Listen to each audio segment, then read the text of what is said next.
السلام علیکم ورحمۃ اللہ وبرکاتہ۔ الحمد للہ رب العالمین والعاقبۃ للمتقین والصلاة والسلام علی سید الانبیاء والمرسلین نبینا محمد وعلی آلہ وصحبہ اجمعین، اما بعد۔ اللہ کے فضل اور اس کی توفیق سے شیخ الاسلام محمد بن عبد الوہاب رحمہ اللہ کی کتاب الاصول الثلاثہ کے 16ویں درس میں ہم لوگ حاضر ہیں۔ چونکہ ہجرت پر گفتگو ہو چکی تھی ہمارے، ہجرت کی جو صورت ہے، ہجرت کا مطلب کہ چھوڑ دینا، ہجر کے معنی الگ ہو جانا، کفر سے اسلام کی طرف ہجرت، یا مسلمان ایسی جگہ ہو جہاں پر دین پہ عمل کرنے میں دقت ہو تو شرک کے شہر سے ایسی جگہ جہاں امن و امان ہو ہجرت کریں گے۔ مثلا مکہ سے حبشہ جو ہجرت ہوئی، حبشہ میں اسلام یا مسلمان نہیں تھے لیکن امن و امان تھا، وہاں ہجرت کر گئے۔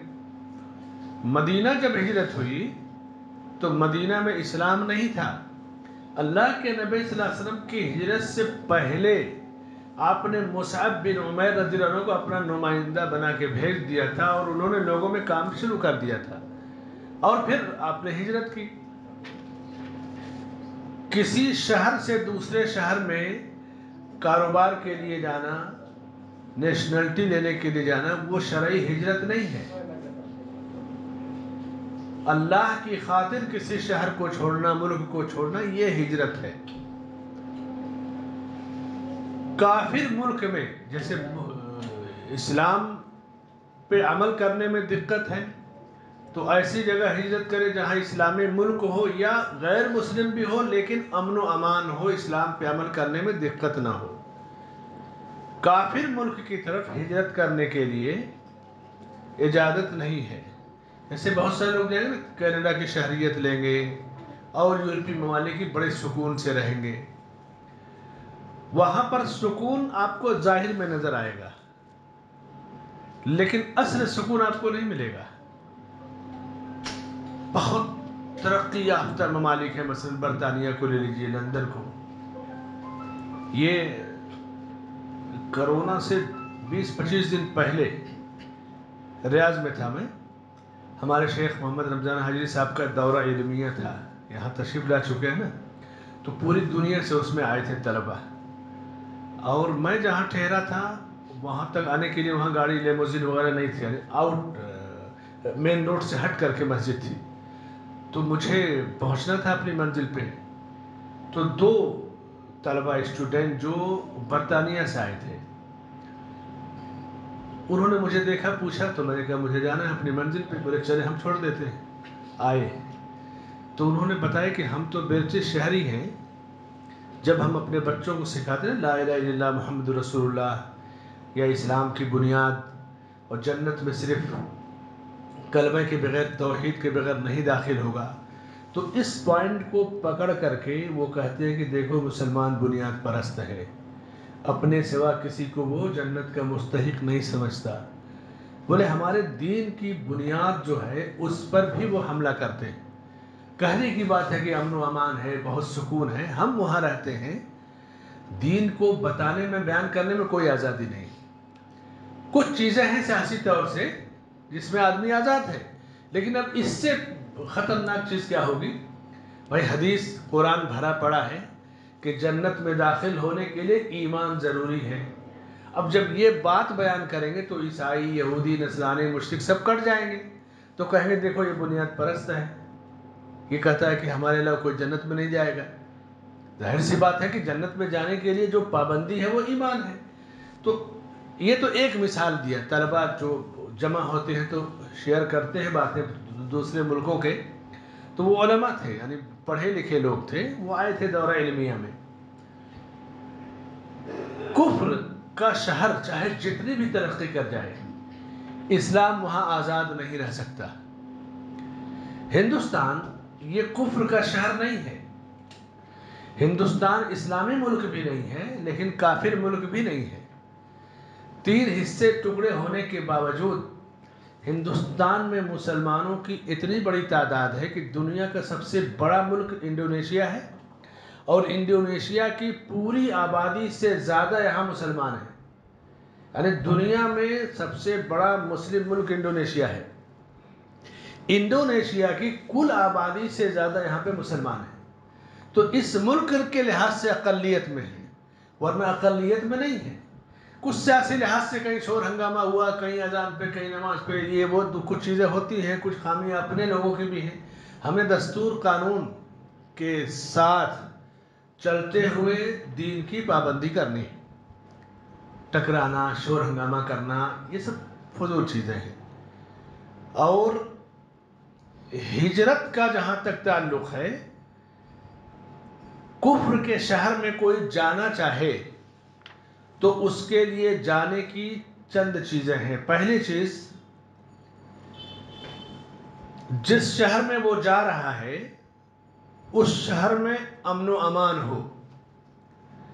امن و امان کا مطلب کہ اپنے دین کو امن و امان کے ساتھ بیان کر سکتا ہو، اس کے ایمان اور عقیدے پہ کوئی حملہ نہ ہو. اصل امن و امان تو یہ ہے نا، فساد نہ ہو، دنگا نہ ہو، یہ تو ظاہری امن و امان ہے. آپ کے دین اور عقیدے پہ کوئی حملہ نہ کرے، آپ دین پہ عمل کرنے میں آزاد ہو، یہ امن و امان کی پہلی شرط ہے. اور اس شہر میں جانے کے لیے آپ کی ایسی ضرورت ہو جس کے آپ محتاج ہیں. مثلا علاج کے لیے آپ جانا چاہتے ہیں، جا سکتے ہیں. ایسی تعلیم، ایسا علم جو آپ کے ملک میں نہیں میسر ہے تو آپ اس کے لیے جا سکتے ہیں اتنی ہی دیر کے لیے جتنے میں آپ وہ علم حاصل کر کے آ جائیں. یہ 3 شرطیں ہوئی. چوتھی شرط تجارت. ایسا کاروبار، ایسی تجارت، بزنس، یا بعض کمپنیاں تو دنیا کی ایک دوسرے سے جڑی ہوئی ہیں تو آپ اپنے ایگریمنٹ کے لحاظ سے جا سکتے ہیں. اور اس میں بھی اس بات کی پوری کوشش ہوگی کہ آپ کے دین پر، ایمان پر کوئی حملہ نہ کر سکے. یہ 3 شرطیں ہو جانے کے لیے اجازت ہے. چوتھی شرط، آپ کے پاس اتنا علم ہو کہ آپ ان ملکوں میں دعوت کے لیے جائیں. دعوت دینے کے لیے جانا چاہیں تو جا سکتے ہیں، یا دعوت دینے کے لیے نہ بھی جائیں، ملازمت کے ویزے پہ جائیں اور وہاں دعوت کا موقع تلاش کر لیں. آپ نے احمد دیدار کا نام سنا ہے؟ یہ ساؤتھ افریقہ کیوں گئے تھے پتہ ہے؟ ٹیلر کے ویزے پہ گئے تھے، کپڑا سلنے کے، اور کپڑا سلتے تھے. مزاج میں دعوت تھی، کام شروع کیا. تو ضروری نہیں کہ آپ اسٹوڈنٹ کا ویزا، دائی کا ویزا تو ملے گا نہیں دنیا کے کسی ملک میں. تو آپ کے پاس صلاحیت ہے تو بزنس ویزے پہ، ٹور ویزے پہ جا کے حکمت سے کام کر سکتے ہیں. بہت سارے لوگ جاتے ہیں اس طرح سے، لیکن آپ کے پاس علم کی بنیاد اتنی گہری ہو کہ کسی شبہ کا شکار نہ ہو. اور 5ویں شرط یہ ہے ان ملکوں میں جانے کے لیے جیسے سفارت ہے، ایمبیسیاں ہیں، آپ کسی ملک سے جڑے ہیں. ظاہر سی بات ہے کہ آپ کوئی بھی ملک ہو، ایمبیسی ہے، آپ کو جانا ہے اپنے ملک کی نمائندگی کرنے کے لیے. تفریح اور گھومنے پھرنے کے لیے جو لوگ جاتے ہیں اس کی اجازت نہیں ہے کفر کے شہروں میں، کیونکہ اس سے ایمان پر حملہ ہے، آپ کے عقیدے پہ حملہ ہے. آج کل تفریح کے نام پر سارا کلچر، ساری خباثت آپ کے ذہن میں ڈال دی جاتی ہے. تو ہجرت، اصل ہجرت جہاں دین پہ عمل کرنے میں دقت ہو اس شہر کو چھوڑ کر امن و امان کے شہر میں آپ جائیں.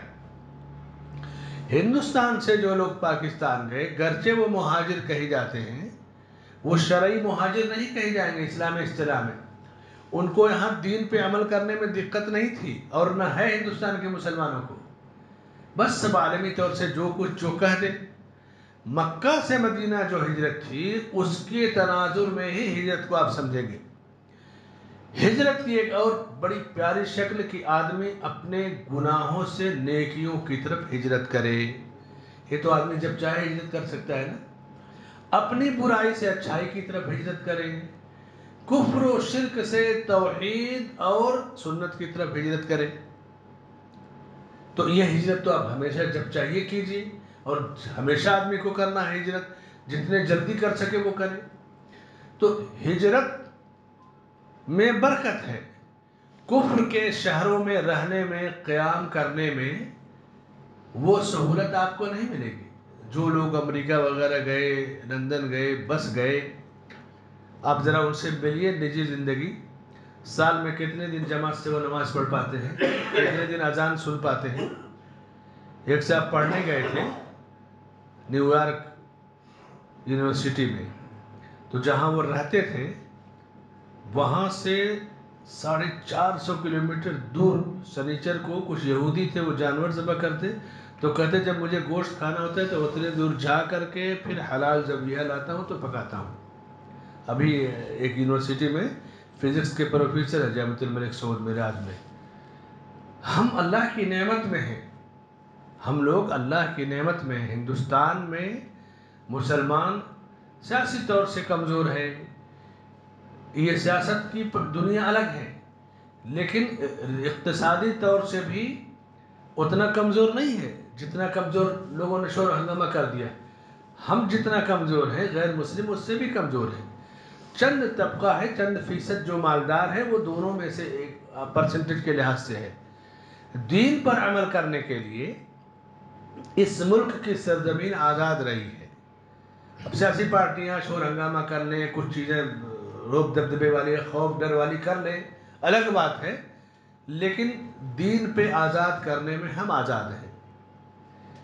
ایک انٹرویو آ رہا تھا کہ ایک آدمی نے پٹھان فلم کے لیے پورا ٹکٹ خرید کر کے لوگوں کو بانٹ دیا کہ اس کو دیکھو. اس سے پوچھا اپنا کیوں تم نے ایسا کیا؟ تو اس نے کہا کہ یہ اس کو روک رہا تھا، ایک مسلمان کی فلم ہے، اس کو روک رہا تھا، اس لیے میں نے ٹکٹ خرید کر کے کہا کہ سب لوگ اس کو دیکھیں. مجھے غیرت آئی. تو اس سے کہا گیا کہ غیر مسلم قرآن کی بے حرمتی کرتا ہے تو تمہیں غیرت نہیں آتی کہ تم سب لوگ قرآن سیکھو، قرآن پڑھو، قرآن پہ عمل کرو؟ وہاں غیرت کہاں چلی گئی؟ غیر مسلم تمہاری مسجدوں کی بے حرمتی کرتا ہے تو تمہارے اندر غیرت نہیں ہے کہ تم اپنی مسجدوں کو بھر دو نمازیوں سے، آبادی سے مسجدیں بھری رہیں تمہاری. تمہیں فلم کے لیے غیرت آ گئی اور سیرت کے لیے، سنت کے لیے، قرآن کے لیے، مسجدوں کے لیے غیرت نہیں ہے. یہ غیرت نہیں، بے غیرتی ہے جو شیطان دین کے نام پر، مسلمان کے نام پہ دلوں میں ڈالتا ہے. اس لیے اس طرح کے واقعات سے دھوکہ مت کھائیے. یہ شیطان دیکھیے کیسے کھلواڑ کرتا ہے لوگوں کے مال سے، وقت سے، عقلوں سے. اس طرح کی صورتحال ہے. تو وہی معاملہ ہجرت کا بھی ہے. ہجرت کھیل نہیں ہے، کھلونا نہیں ہے. پوری تفصیل اسی لیے آپ نے دہرائی بار بار کی کیا واقعہ تھا ہجرت کا، کیا منظر تھا ہجرت کا. کہ غار ثور میں اگر نگاہ نیچے پڑ جائے، ابو بکر رضی اللہ عنہ گھبرا گئے کہ خط خاتمہ ہو جاتا پورے دین کا. وہ منظر آپ دیکھیے، لیکن نبی نے تسلی دیا. اور اسی لیے اللہ کے نبی صلی اللہ علیہ وسلم کہتے تھے کہ میں نے سب کے احسانات کا بدلہ دے دیا لیکن ابو بکر کے احسان کا بدلہ نہیں دے پایا. غار ثور کی وہ راتیں جان پر کھیل کر کے گزاری، ہجرت کا سفر جان پر کھیل کر کے، نبی کی رفاقت معمولی چیز نہیں ہے. تو وہ جذبہ ہمارے اندر ہونا چاہیے. قرآن کی بے حرمتی ہو رہی ہے کسی ملک میں نا، ہائی لینڈ میں یا کہاں پر، سویڈن میں. اب شور ہنگامہ کریں. آپ کتنا قرآن سے جڑے ہیں، کتنا قرآن ہم پڑھ رہے ہیں، قرآن کس لیے اتارا ہے. دشمن تو آپ کو ابالے گا، آپ کے جذبات کو ابھارے گا، شور ہنگامہ کرے گا، قتل خون ریزی ہوگی، لیکن اس کے باوجود ہم اپنی بنیاد پر نہیں آتے. اگر مسجدیں گرائی جا رہی ہیں تو ہمیں ہماری جو مسجدیں ان کو تو آباد کرنا چاہیے. تو ہجرت کے سبق سے یہ پوری تفصیل آپ کو ملتی ہے کہ جتنا رکاوٹ پیدا کیا کفار نے، اتنا ہی مضبوطی کے ساتھ نبی نے ایسی ٹیم تیار کی کہ جو قیامت تک باقی رہے گی. یہ ہے ہجرت کا سبق. رکاوٹ سے ٹکرائے بھی نہیں، مشن اور مقصد پر نگاہ رہی اور ایسے افراد، ایسی ٹیم تیار کر دی صحابہ کی، 1.25 لاکھ کے لوگ کے قریب حج میں تھے، حجۃ الوداع میں، اور بقی میں جتنے صحابہ دفن ہیں، بڑی مشکل سے 10,000 صحابہ کی قبریں ہیں وہاں پہ. وہ لوگ کہاں چلے گئے؟ نبی سے علم لے کر، دین کی ٹریننگ لے کر کے پوری دنیا میں پھیل گئے اور دنیا بھر میں اسلام کو پھیلایا. تو یہ ہجرت کا سبق ہے کہ مسلمان وہاں رہتا ہے جہاں اس کے دین کا فائدہ ہوتا ہے، امن و سکون سے رہے، کسی سے مطلب نہیں، چلے گئے سمندر کنارے پوش ایریے میں، کوئی دروازہ نہ کھٹکھٹائے، کوئی سائل نہ آئے. یہ اسلام یا مسلمان کی زندگی نہیں ہے. لیکن آج مسلمان یہی سوچتا ہے، تھوڑا سا پیسہ ہو گیا، خوشحالی آ گئی تو سوچے گا مجھ سے کوئی نہ ملے، کنارے ہو جائے. یہ صورتحال آج ہے. تو ہجرت کا سبق یہ پیغام دیتا ہے. معراج کا سبق کہ اللہ کتنی بلندی پر نبی کو پہنچاتا ہے، لیکن نبی نے کہا کہ مجھے کمزوروں میں، مسکینوں میں تلاش کرو. بلندی پر اللہ پہنچائے گا، اللہ بلندی دے گا، لیکن لوگوں کے ساتھ رہنا، اٹھنا بیٹھنا، دکھ درد کو جاننا. تو یہ اس ہجرت کے واقعے کے یہ چند اسباب تھے اور ہجرت سے متعلق چند باتیں تھیں. غیر مسلم ملکوں میں ہجرت کرنا، اس تعلق سے چند باتیں ہوئی. کبھی کبھی علم کی کمی کی وجہ سے، معلومات کی کمی کی وجہ سے آدمی غلط فیصلے کر لیتا ہے. پچھلے 4-5 مہینہ پہلے ایک فون آیا میرے پاس جدہ سے. ایک یمنی آدمی نے فون کیا. وہ یمنی بمبئی میں اس کی فیملی رہتی ہے. اس کا بیٹا امریکہ میں MBBS کے بعد کوئی ایسا کورس کرا کہ اس طرح کے کورس میں، یعنی MD میں جو بھی، چند ہی لوگ ملک بھر میں ہوں گے. تخصص نادر کہا. اب کون سا کورس تھا آپ لوگ تو زیادہ جانتے ہیں، بہت ساری فیلڈ ہیں اس میں. آخری سال میں تھا. اب اس کو کسی نے کہہ دیا، دین سے جڑ گیا تھا، کسی نے کہہ دیا کہ دیکھو مخلوط تعلیم ہے، جینٹس لیڈیز تم نہیں پڑھ سکتے، جائز ہے، حرام ہے. وہ پڑھائی چھوڑ دیا. اس کا باپ اور ساری فیملی جدہ میں ہے اور کچھ بمبئی میں ہے. لگا رونے. اس کا باپ ابھی کتنا خرچ کیا ہوگا، جو بھی شکل ہے. بہت پریشان ہوا. یمنی جو تھے، یمن کے رہنے والے، ان کے پاس میرا نمبر تھا. پہلے سے رابط تھے، سعودیہ میں تھے تو رابطے میں تھے. کہیں سے نمبر نہیں مٹائے ہوں گے. میسج بھیجا، ایسا ایسا ہے. تو میں نے کہا کیا کیا جا سکتا ہے؟ اس نے کہا کہ باپ رو رہا ہے، ماں رو رہی ہے، آخری سال ہے اور دین پر جمع ہے، دینداری میں کمی نہیں ہے، لیکن دماغ میں بیٹھ گئی یہ چیز کہ مخلوط تعلیم حرام ہے، نہیں پڑھ سکتا. بات تو اس کی درست تھی، لیکن اب علم اور حکمت بھی تو کوئی چیز ہے کہ پڑھ کر کے وہ کتنا فائدہ پہنچائے گا قوم کو. اس نے کہا میں نہیں سننے والا. ہاں ایک بات اس نے کہا کہ اگر شیخ صالح فوزان صاحب کہہ دیں کہ جائز ہے، پڑھ سکتے ہو، تو میں پڑھوں گا. جو سعودیہ کے ہمارے بڑے شیخ ہیں اور عالم ہیں، ڈاکٹر صالح بن فوزان کا، وہ اگر فتویٰ دیں گے تو میں پڑھوں گا. تو اس نے کہا کہ شیخ تک پہنچے کیسے؟ میں نے کہا رکو میں انتظام کرتا ہوں. شیخ کے سیکریٹری کا نمبر دیا. میں نے کہا پوری تفصیل ان کو بتا دو، یہ میٹر ہے، اور جو سیکریٹری ہیں بتا دو، دقت ہو تو میں یہاں سے میسج بھیج دیتا ہوں، لیکن ضرورت نہیں پڑے گی. یہ لو تم رابطہ کر کے شیخ کو، سیکریٹری کو، تو وہ جب دیکھیں گے خالی ہیں اور سوال جواب کے موڈ میں تو پیش کر دیں گے سوال. کہا ٹھیک ہے. سوال دے دیا ان کے سیکریٹری کو. شیخ نے پھر پورا سوال سنا. بہت کم گفتگو کرتے ہیں شیخ. کہا کہ ٹھیک ہے، فتنوں سے بچتے ہوئے پڑھ لے، دراسہ مکمل کر لے. اس میں شریعت کی بھی حکمت ہے، مسلم قوم کی حکمت ہے، اپنے سماج کی حکمت ہے. کہہ دو کہ اپنے آپ کو فتنوں سے بچاتے ہوئے تعلیم مکمل کر لے. اس کو اطمینان ہو گیا. اس نے پھر میسج بھیجا کہ بہت خوشی کی بات ہے کہ شیخ کا فتویٰ مل گیا اور وہ مطمئن ہو گیا. بات واضح تھی، حق پہ تھا وہ، لیکن علم کے ساتھ حکمت کی جہاں کمی ہوتی ہے آپ یہ دیکھ لیجیے. تو ہجرت کے سبق میں حکمت اور علم دونوں بھرا پڑا ہوا ہے. حبشہ کی ہجرت سے لے کے مدینہ کی ہجرت تک کیسے آپ نصرانی ملک میں صحابہ تھے، اس لیے کہ امن و امان تھا. مدینہ سے مدینہ کی ہجرت، علم کے ساتھ حکمت کا ہونا ضروری ہے، اور ہجرت کو صحیح طور سے سمجھنا، کفر کے شہر میں قیام کرنا، پڑھنا، جہاں ضرورت ہو، قوم کو فائدہ پہنچا سکتا ہے، وہاں پر علماء روکتے نہیں ہیں.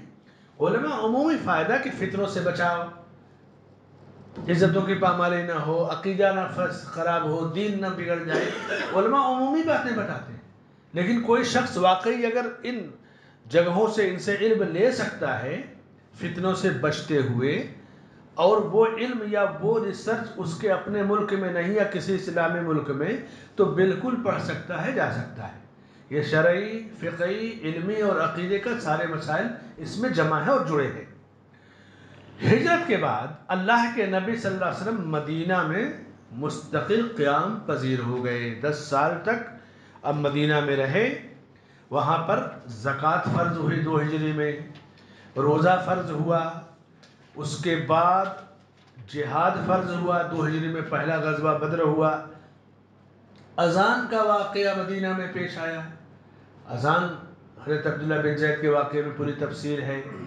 9 ہجری میں حج فرض ہوا، اور امر بالمعروف اور نہی عن المنکر، بھلائی کا حکم دینا، برائی سے روکنا، یہ قانون بھی مدینے میں آیا.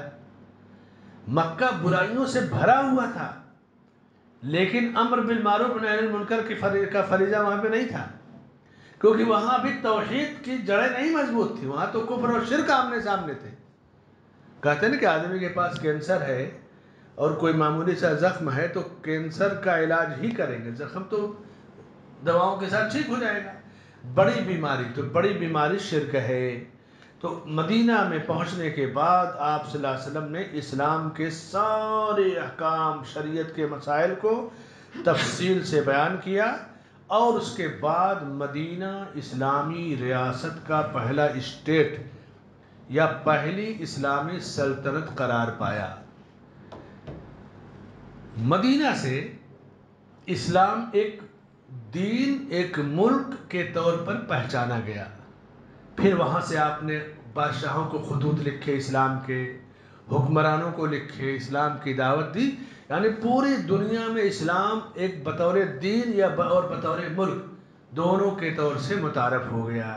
اسی لیے کہا جاتا ہے کہ مدینہ اسلام کی پہلی ریاست یا پہلا اسٹیٹ یا پہلا ملک ہے.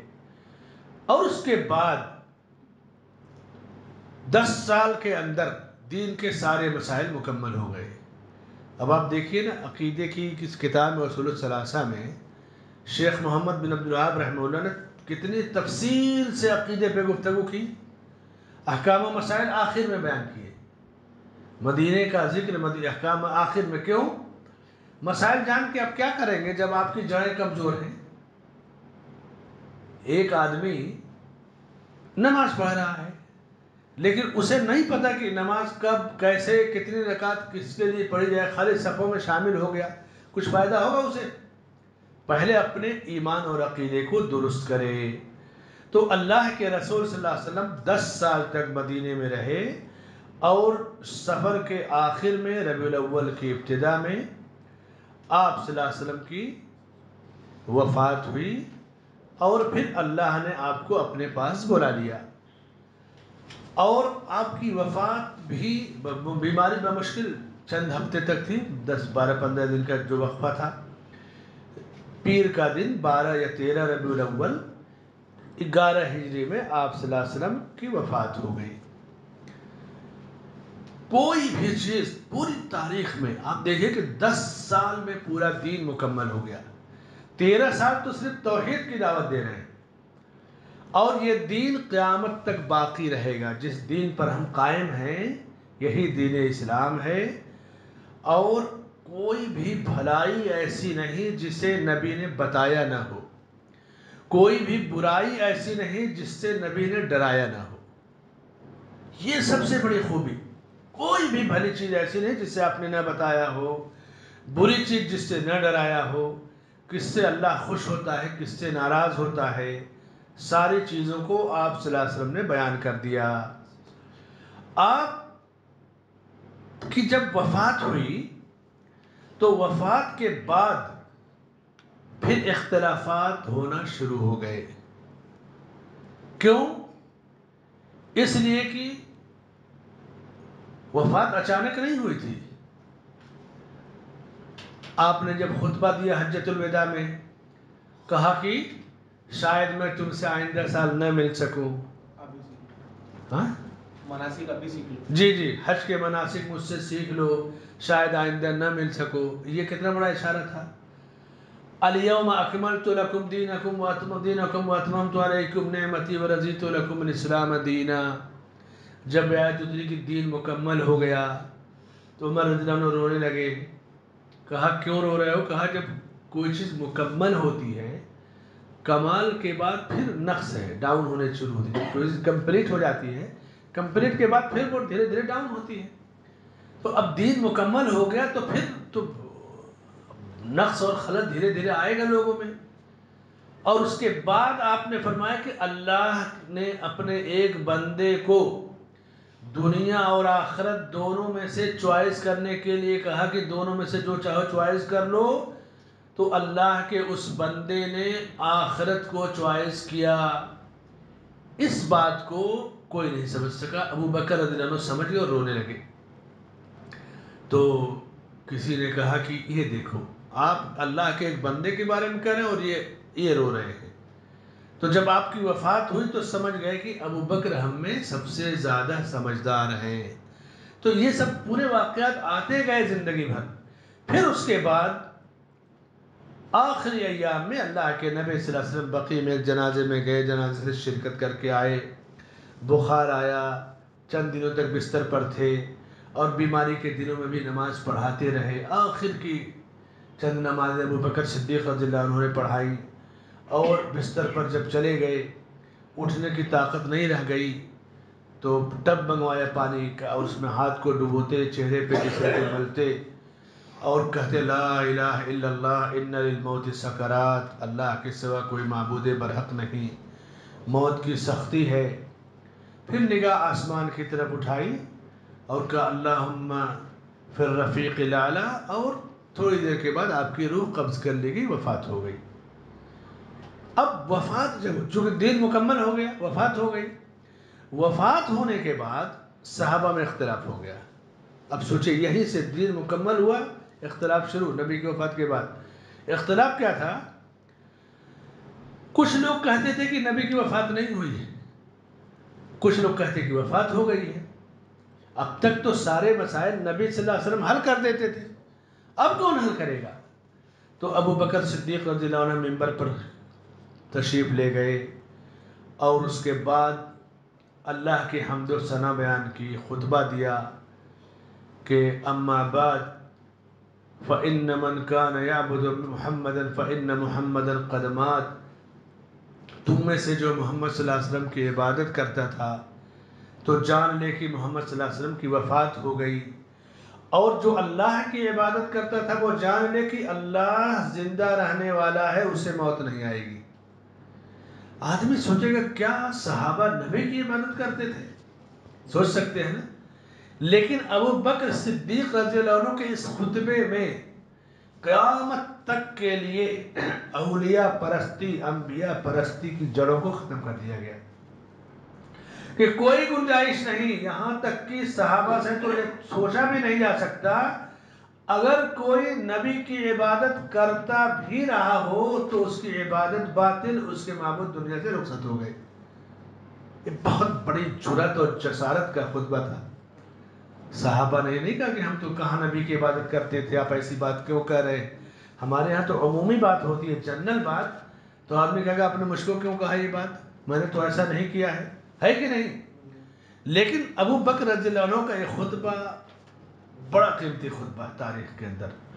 اور اس کے بعد پھر آیت پڑھی وما محمد الا رسول، محمد صلی اللہ علیہ وسلم اللہ کے رسول ہیں، اور جس طرح اس سے پہلے رسول آئے آپ بھی اسی رسالت کی ایک کڑی ہیں، پس اگر آپ مر جائیں یا قتل کر دیے جائیں تو کیا تم الٹے پاؤں پھر جاؤ گے؟ موت کا لفظ اللہ نے نبی کے لیے استعمال کیا، انک میت وانہم میتون، آپ کو بھی مرنا، انہیں بھی مرنا ہے۔ جب لوگ جان گئے کہ نبی کی وفات ہوئی تو پھر رونے لگے، اور اس کے بعد آپ صلی اللہ علیہ وسلم کو غسل دیا گیا، 3 کپڑوں میں کفنایا گیا، اور اس کے بعد لوگوں نے آپ کی باری باری نماز پڑھی۔ کوئی امام نہیں تھا جنازے کے لیے، باری باری حجرے میں جہاں آپ کی میت تھی وہیں 2 آدمی 3 آدمی داخل ہوتے، نماز پڑھتے نکلتے، نماز پڑھتے نکلتے تھے۔ اور بدھ کی رات کو، یعنی پیر کو وفات ہوئی، منگل تھے اور دن بھر تھے، رات کو، بدھ کی رات کو آپ کو دفن کیا گیا۔ اور اس کے بعد ابو بکر صدیق رضی اللہ عنہ خلیفہ منتخب کیے گئے، دفن سے پہلے ہی خلیفہ منتخب کیے گئے، اور اس طرح سے دین مکمل ہوا، نبی کی وفات ہوئی۔ ایک پوری تفصیل ہے اس واقعے کی۔